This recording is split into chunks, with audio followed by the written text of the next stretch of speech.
what we're chatting about, is really setting yourself up for the success that you want in your business. And how does that even happen?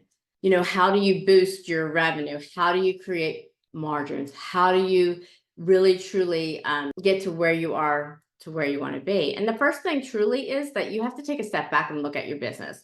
What is it that you're succeeding in well?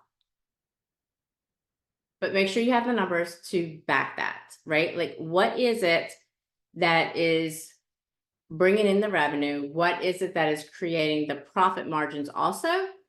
And looking at services, you want to make sure of that. So you could be doing a service that brings in a high revenue, but the profit margin is like slim to none.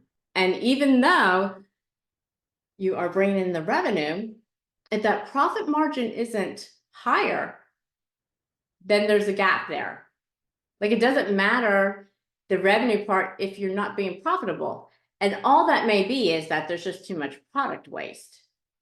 Or you may need to look at a different product that you're using that you can have a bigger profit margin on. Oftentimes, as salon owners, suite owners, when we are doing services, the amount of product that we're using is cutting into the profit, or the type of product that we're using, or so on, right? Like, there's just so many things of why it happens or what we're doing to create the profit or not, right? And so I want you to kind of look at that. Really look at the services that I'm doing. Am I getting the profit that I should from them?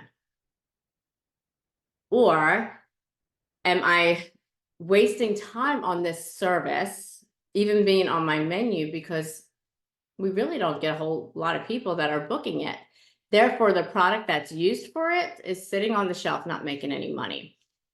But you have money tied up in this product that's not being booked a lot, that's sitting on a shelf, instead of being able to take that money, focus into another service that actually is being profitable. So sometimes what we need to do is just like really take a step back and look at the things that we're creating, why we're creating them, and what that will look like to be different in it. Like, what it looks like to truly have the numbers in that.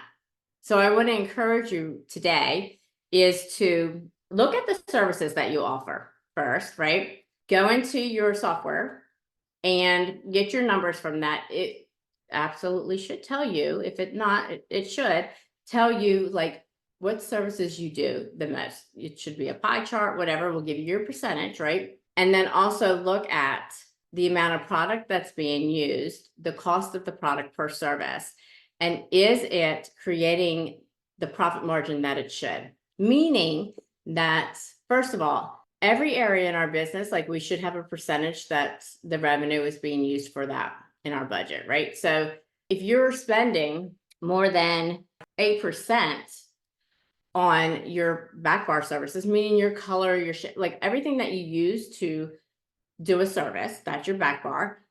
If you are spending more than 7%, 8%, the highest, you should not be spending more than that on that product to do that service, it will not be profitable.